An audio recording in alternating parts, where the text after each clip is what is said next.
What's up, everybody? Welcome to our channel, Honest Hockey Takes. I am Hoa and this is Scott. Today we're going to be talking to you guys a bit about one trade candidate from each NHL team and who we think could be moved before the deadline. And I'm going to start us off with the Boston Bruins. And from the Boston Bruins, I got Jake DeBrusk. Now, this team is obviously one of the best teams in the league, by far actually right now the best. And for them to keep that up, they're probably going to try to look to add one more home run piece to just take it away. And to do that, they're going to need some cap room. And I think to do that, they're going to have to get rid of a guy like Jake DeBrusk. This is a guy who's been unhappy with this team for years and been asking on and off for trades.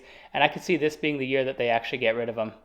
The next team I have is the Arizona Coyotes. The Arizona Coyotes are going to probably trade away Shane Gostisbehere. There's been long talk about wanting to trade this player away. He's a good offensive defenseman, not so much on the defensive side, but he's good at getting points and stuff. He's going to help a team that needs those type of offensive demon on the team, and I know a lot of teams are going to be very interested. Next up, I got the Toronto Maple Leafs, and from the Maple Leafs, I think they're going to trade away Alex KERFOOT.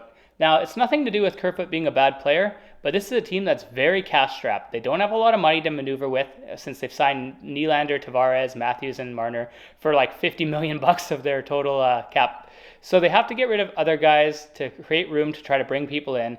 And I think that's going to be Alex KERFOOT who's taken this one. Good third-line player who can be switchable into the top six. But if the Leafs go for it this year and try to take it over the top, they're going to need that cap space and flexibility. The next team that I have is the Chicago Blackhawks. Now, this team I'm going to pick, it'll be Jake McCabe. This is a solid left side defensive defenseman, and a lot of teams are going to want this guy because he has a reasonable cap hit. Now, a lot of people are going to talk about Jonathan Toews and Patrick Kane. However, these players have not confirmed that they're going to get moved on the deadline. They can opt to stay in Chicago. That's why I did not elect to pick these players. But this team is obviously trying to sell the team right now. They're trying to build for the future. They're trying to collect draft picks. Yeah, next up I have the Tampa Bay Lightning. And for Tampa, I really can't see them trading any of these players, to be completely honest. So for the cop-out, I'm going to say Tampa Bay trades this year's first-round pick. This is going to be a draft pick that's going to be in the late 20s, most likely, 27, 28 range. And this is a team who's made it to the Cup final 3 straight years. They don't want to tamper with stuff too much, and they've been known for trading their first-round pick at the deadline to bring in a player to help them, someone usually in the middle 6, basically, because they love their top 3 already. And going from a contender to another contender, I have the Colorado Avalanche, who are in a very similar position, and they're going to trade away probably their first-round pick as well, because this team is in a Stanley Cup contending team, and they probably want to try to get that second-line center and try and win the Cup again. So, yeah, and they got no one when I look at their roster, they don't have really anyone that they're willing to give up other than maybe their first-round picks. Next up, I got the New York Rangers, and I think that the Rangers are going to make one of the bigger splashes and trade Alexis Lafreniere. This is a guy who's been healthy scratched a couple times already this year, and he hasn't really made it in New York. I feel like a change of scenery is very necessary for this type of a player. I mean, this is the first overall pick here. And you know he has some potential still, even though he hasn't lived up to it. And to do so, I think he's going to need a new home. And I think they could use this guy as a big part to try to go out and get a really big fish before the trade deadline. The next team that I have is the Dallas Stars. Now, this team is a little bit more difficult to pick up player, but I'm going to have to pick Gurianov from this team. Because Gurianov is still a good player, but he's not panning out in the Dallas Star system. He is currently playing on the second. Sometimes he goes to the third line. What this team really needs is a reliable second-line winger, and I believe he'll be part of that package that gets moved in the deadline. Next up, I got the Carolina Hurricanes, and once again, this is another super contender team right at the top of the list for Stanley Cup favorites. I don't think they're going to really move much of their players, so unfortunately, I'm going to have to go with the cop-out again. I think they're going to trade their first-rounder and bring in someone to replace Max Pacioretty since he's been injured and won't be there for the rest of the season likely. This is a team who is built really well, coached really well. If they get rid of a pick, it's going to be a late pick, like 30th probably in the entry draft. I mean, it's nothing that they're really worried about losing, and I think they're in a win now mode for sure.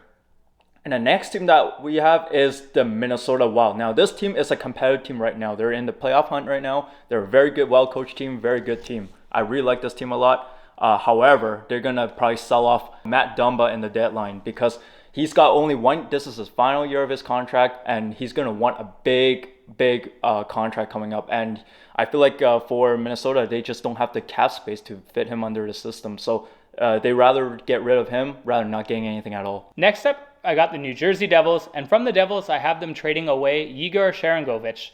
This is a player who's been really nice for this team, but he's also a guy who hasn't exactly worked out as well as they had hoped consistently. He's very up and down in his play, and I feel like he's going to be used to package away with like a couple picks and prospects to try to go out and make a bigger splash, maybe go get a big player like Timo Meier type thing.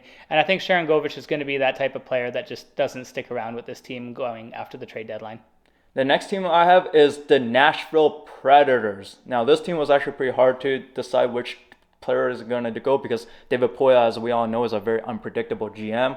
He always wants to add players for some reason. And the player I have is Ekholm, just because he's having a terrible season right now.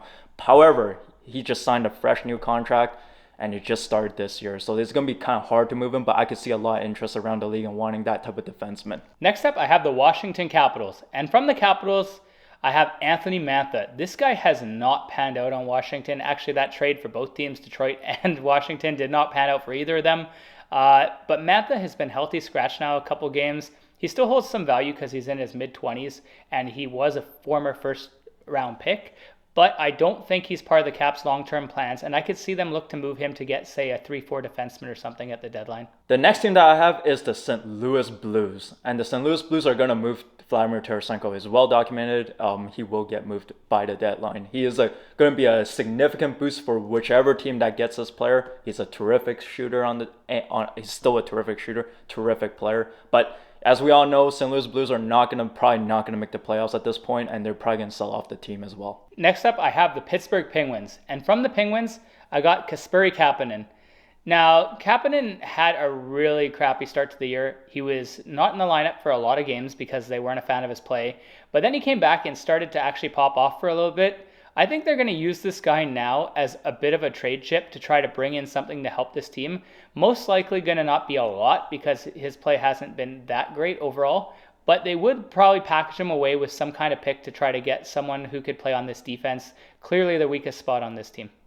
The next team that I have is the final team of the Central Division, and that'll be the Winnipeg Jets. And I have Ville Heinola. He's a Finnish defenseman, young defenseman. I feel like a lot of teams are going to be interested that wants a defenseman because he's young. However, he hasn't panned out in the Winnipeg system, and the Winnipeg Jets are ready to move this player for something that can, for an asset that can help them compete for the Stanley Cup. Next up, I have the New York Islanders. And from the Islanders, I have Semyon Varlamov. Right now, Sorokin looks like one of the best, if not the best goalie in the world this season. He's been absolutely incredible. If it wasn't for Omar's play, he'd probably win the Vezina. And I think this team is very much comfortable running with him for now on. They don't need to do this half-half stuff they've been doing for the last couple of years with Varlamov and Sorokin. And Sorokin's the type of guy who could play you 60 games in a year. And Varlamov is going to be a huge add for some team. He commands quite a good price in return because he is a top-tier goaltender in his own right. Very solid player. And it would give them money to use the cap towards bringing in some offense and most likely a winger to make this team able to go all in. And the next team that I have is the Anaheim Ducks. Now, I'm going to pick John Klingberg. This one's kind of obvious even from the offseason when they signed him to that one-year contract. They were probably signing knowing that they're probably going to move this guy down the road. A lot of teams are going to be interested. He's an offensive defenseman. Any team that need an offensive punch back from the back blue line is going to speak to this team. Anaheim's not going anywhere. They're trying to build for the future. They're going to want draft picks. They're going to want prospects. So, yeah. Next up, I have the Buffalo Sabres. And from the Sabres, I have Rasmus Asplund. Now, Rasmus Asplund used to be in their top 6, but unfortunately with some of the play of the young kids this year, he has been dropped quite far out of the lineup. This is a great player for a team that's looking to add a third, fourth liner who can play very good two-way hockey. This is a guy who's been known for his two-way game and very solid in his own zone, but he also has a little bit of an offensive punch. And I could see Buffalo using this guy as a trade chip to help increase their defense, or maybe even package it away to get a new goaltender. The next team I have is the Calgary Flames, and this is arguably the hardest team to find to know what's going on because Trip Bradshaw came out, said even himself said that he doesn't really know where the direction of the team is. He has to see the team leading up to the deadline, how they perform before he makes any type of big decisions. Right now, this team is kind of like on the cusp whether they can make the playoffs or they don't make the playoffs.